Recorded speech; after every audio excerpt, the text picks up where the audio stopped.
In this video, we'll introduce how to cash out after finishing your Pachinko or Pachislot session.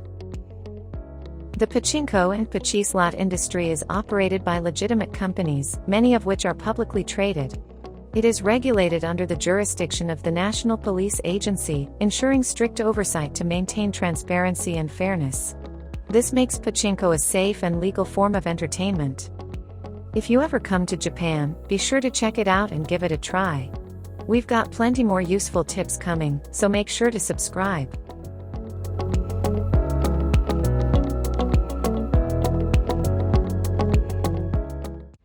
After finishing your Pachinko or Pachislot session, your recorded ball count and token count can be exchanged for prizes at the prize counter.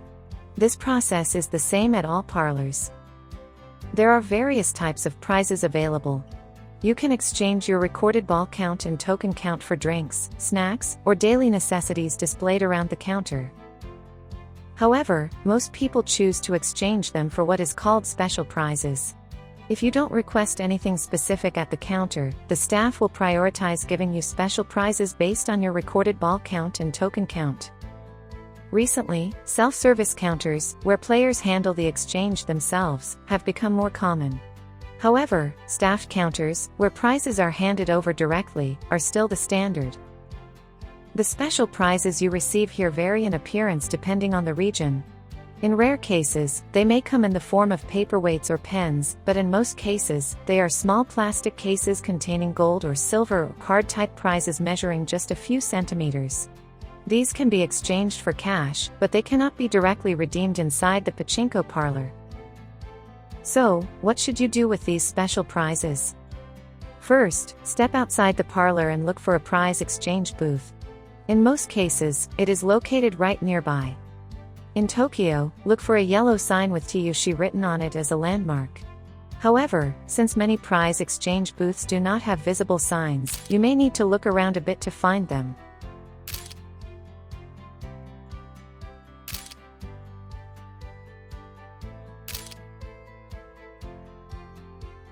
By the way, if you ask the staff where the prize exchange booth is, they will most likely not tell you. This isn't because they're being unhelpful, it's simply because parlors are not allowed to provide that information. However, there are no rules preventing customers from sharing this information with each other. So, you can try asking a friendly-looking player, "Kahi no doko de kokan dechimasu ka?" Recently, some prize exchange booth locations can be found online. If you're able to search, it might be helpful to look them up. If you can't find it, no one will tell you, and there's no information online, then it's time for the last resort. Try following other customers as they leave the parlor. Some customers are simply leaving after finishing their game, so the trick is to follow someone who has just finished exchanging at the counter. In most cases, this method will successfully lead you to the prize exchange booth. Please note that prize exchange booths have designated business hours. They may be closed right after the nearby Pachinko parlor opens or for about 30 minutes in the evening.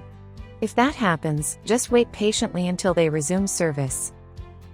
As long as it's within business hours, you can go to the counter and place the special prizes into the drawer. The staff will then put the corresponding amount of cash inside based on the number of special prizes and return the drawer to you. At this moment, the amount will be displayed on a monitor, so check carefully to ensure it matches the cash you receive. Pachinko parlors don't provide information about prize exchange booths, but that doesn't mean they are illegal. Just like Pachinko parlors, prize exchange booths are fully legal businesses. And that's it, the exchange process is complete. There's no need for any conversation during this process. Simply hand over the special prizes, and you'll automatically receive cash. Let's take a look at another cash exchange scene in Tokyo. Right now, the amount displayed on the monitor is from the previous customer who just completed their exchange. First, the staff counts the number of special prizes, but if the amount is large, it may take some time.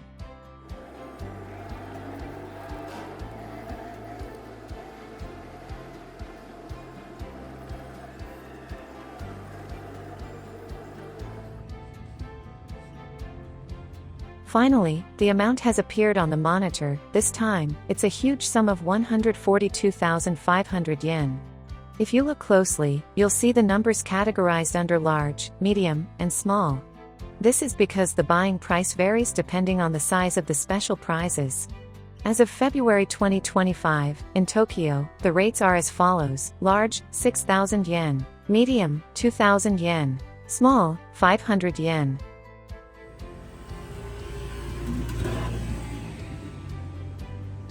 The cash has been handed over.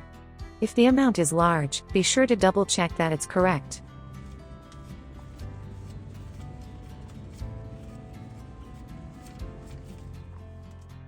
Finally, let's take a look at a cash exchange scene in Osaka.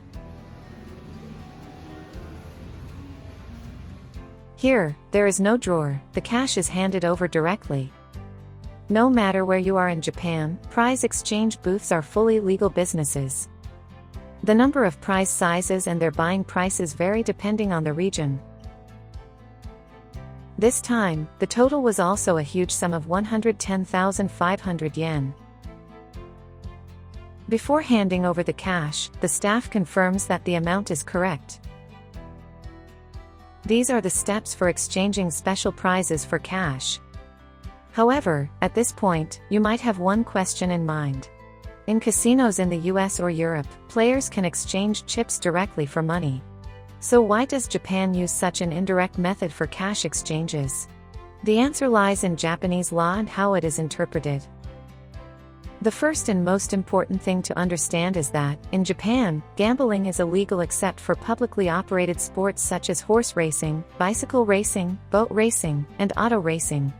Because of this, Pachinko and Pachislot cannot operate like casinos, where money is directly wagered or exchanged for cash within the facility. So why is Pachinko considered legal, even though players can ultimately exchange their balls or tokens for cash? The answer lies in a system called the three-party method, known in Japanese as Santen Hoshiki. The prize exchange booth we mentioned earlier is operated as an independent business, separate from the Pachinko parlor. It buys special prizes from players in exchange for cash. The prize exchange booth, after purchasing the special prizes from players, then sells them to a third-party wholesaler. This wholesaler manages these special prizes and eventually supplies them back to Pachinko parlors. This cycle involving three separate entities is known as the three-party method. Since Pachinko parlors only provide special prizes instead of cash, Pachinko and Pachislot are not legally considered gambling but rather classified as amusement under Japanese law. Thanks to this system, the Pachinko industry in Japan operates under public regulations, ensuring safety and transparency. It may seem like a complicated system, but this method allows Pachinko to comply with Japanese law while remaining a popular form of entertainment for many people. When you visit Japan, we encourage you to experience Pachinko and Pachislot while keeping this system in mind. Thank you for watching until the end. If you found this video helpful, please give it a like and subscribe to the channel.